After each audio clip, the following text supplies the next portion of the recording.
I know there's some people out there that think that Trey Way is the worst thing that ever happened to 6ix9ine, but I'm here to tell you, that's not the worst thing that ever happened to 6ix9ine. You want to know what the worst thing that ever happened to 6ix9ine? Jade. Jade? Jade is the worst thing that ever happened to 6ix9ine. Me and the Notification Gang would like to invite everybody to come join us Monday through Thursday, 9:20 to 10 o'clock for Morning Coffee, where we discuss the events of the prior day and also just talk mess about stuff. See you then. Shout out to Punch BBN Network. Oh man, these niggas had YouTube shaking for a day. Hey, don't forget to check out the link of the day in the description. Oh, Black Dynamite, I wish it was that simple, but this is much bigger than you and me. Hey, little mama, it may be bigger than you, and it may be bigger than me, but it ain't bigger than you and me. Can you dig it? BBN, Jack Frost. What's up, party people? Alright, so, yeah. So I won at all that, okay, hold on. We're going to start that one back over. So I'm one that have always been of the question, at least as of late, does Jade actually want Tekashi 6ix9ine to be a free man? Wait, hold on. I know what you're saying. She has a petition. She has a petition to get this man out of jail. Even though that's not how petitions or jail works. I get it. But also, let's just break down a couple of things. If y'all remember a little while back, Sarah was arguing at her. But this is the one thing that you must really, really, really pay attention to. Sarah had not been on Instagram for a while. And then all of a sudden she popped up. She was saying a couple of things, but one of the main things she was saying on Instagram is stop telling people that he is making phone calls. You get it? Okay, for everybody that don't know, 6ix9ine is supposed to be in some kind of like weird situation. I mean, I don't know what kind of place he's being held or anything like that, but let's say that you're being held somewhere, you're not supposed to have a cell phone, but you know, you have connects, so somehow you get a cell phone, and when you get the cell phone, you then make telephone calls to people that no one knows about and that you're not supposed to be speaking to, right? And then you have your girlfriend on the outside letting people know that you have a cell phone and you've been talking to people even though you're not supposed to have been talking to anyone. That's what it sounds like Sarah was saying Jade could have been doing, if that is what she was doing.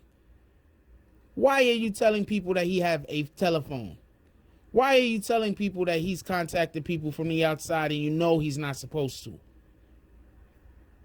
Right?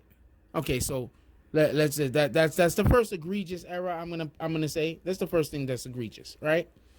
Another thing I want y'all to notice real quick. I'm not. This isn't something that I'm bringing up as far as this particular situation is concerned, but there is something else that I also want you to pay attention to. Right after Jade bought that vehicle, Shotty's freaking legal team basically quit. I'm just saying, right after Jade bought that vehicle, Sarah's legal team quit. Okay? Just think about that for a minute. Anyway, so then somehow a $35,000 watch had been bought for Jade, right? Somehow a watch popped up out of nowhere, a watch was bought, right?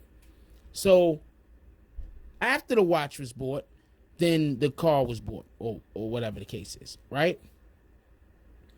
The reason why I'm bringing this up is because Harvard, the room when he was supposed to do that show down at Harvard, and $60,000, you know, they paid him up front $60,000, and then all of a sudden, no one knows where that money is. Y'all remember that, right? Yeah, that particular thing. Anyway, so he ended up going to the Powerhouse instead of going there. Remember that? Okay, so she gets a watch, $35,000 watch, and then she ends up with a car that offered a lot. It costs like $200K, right? I don't know if it came off the lot. Don't go in the comment section telling me about how it was her friend's vehicle. That's not the point. The point is, allegedly, there was $200,000 spent on the vehicle. Allegedly. That's the point. And then all of a sudden, Shotty's legal team quits. Now, I have my own theories on this. I'll get into that in a minute. No, I'll do a different video because this video doesn't need to be 20 minutes long. So it'll have to be another video. Anyway, so Shotty legal team quits. That's interesting. But the more interesting, or what's most interesting about all of the things that happen around that is, all of a sudden, the Howard people down at Howard decided that they wanted to now sue 6ix9ine for $300,000. So basically, I'm trying to say, because I think this is something I have to spell out. So basically, if 6ix9ine wasn't spending money from behind the bars, they wouldn't be trying to get their money from him right now. That's my point. Once again, Jade, the existence of Jade in 6ix9ine's life is a problem. Seriously, I mean, you don't got to take my word for it. Just pay attention to what happened. That is the chain of events. Period. That is the chain of events. You can say one thing has nothing to do with the other, but then you got to say, well, then why didn't Howard try to get their money from 6ix9ine 4 months ago? Why didn't Howard try to get their money from 6ix9ine when he first got locked up? Why didn't Howard? You understand what I'm saying? You understand what I'm saying? And if you try to say, oh, because they probably put the paperwork in and it took a little while. Nah. That's something that as soon as that paperwork is probably going to get filed, people are going to know. You think the people that's filing that paperwork, they ain't going to leak it? This is a big story right now in America. People are leaking shit. They didn't go to sue until 6ix9ine started spending all of this money from behind bars. And you want to know why they're suing now? Because they think that the money is going to be depleted before they have the opportunity to get theirs. But you want to know what's even most interesting about this? This might actually give the authorities the ability to now freeze his accounts. Because he has people suing him and he's behind bars. And they might freeze his accounts and only allow for him to pay for his legal team. I'm just throwing that out there. That's a chance of that. I'm just trying to explain the different ways that Jade has so far caused disruption in 6ix9ine's life. And for everybody that don't know, remember, she has a man that's coming home. Her baby father, the father of her child is coming home in like 2 or 3 months. For everybody that don't know, yeah, 2 or 3 months. That guy's coming home. That guy. Then, if not all of that is enough, Jade then goes, because she's trying to say, people are saying, I don't know, behind the scenes, I guess they're saying she's hearing that people are talking to 6ix9ine. Behind the scenes, she's hearing this. So she decides to go public and say, well, if you've been talking to 6ix9ine, release the tapes. If you've been talking to 6ix9ine, release the tapes. That's what she's going online and saying now.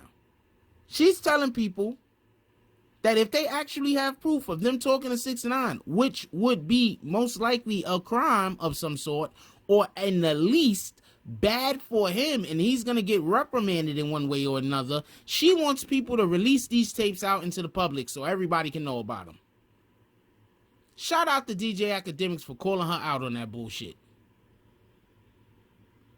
This is what's going on with this Jade chick. I don't know I don't see how any of, I don't know. You know, sometimes when somebody does so much stupid shit that you have to say, you know what? This shit has to be on purpose. Because there's no way that any individual could do this much stupid shit. There's no way that anybody could keep doing that much buffoonery. There's no way that this shit is by accident. This has to be on purpose. This has to be planned. They had like diagrams and shit, and they had like flow charts. This had to be of somebody designed this to happen. They built model replicas, everything. There's no way that this was just a pure accident. And that's just how I'm feeling about this whole situation involving Jade. It seems like almost everything that Jade has done is hurting 6ix9ine's chances of becoming a free man, or at least in the least getting bail. It's like everything that she has done is contrary to wanting that man to be out in the public. And I don't know why more people aren't making videos about this. Because shout out to DJ Act, shout out to Sarah. They've basically called her on this shit numerous times. People talk about it a little, but nobody really covers it. Look, I'm covering other parts of this story. I need other niggas to cover this shit. Facts. Anyway, like, comment, subscribe. Join the notification gang. Hashtag Bronx Bombers. Let's get it. I love y'all. Take care of each other. Hug the kids for me. I haven't forgotten about you. And that's all I got on this one. I'm out. If you like this video, please hit the like and subscribe button. If you would like to help dictate the direction that this channel takes, please leave a comment. All comments are appreciated, whether positive or negative. Thank you very much and enjoy your day. And remember, positive thoughts cause for positive things to happen. Let's get it.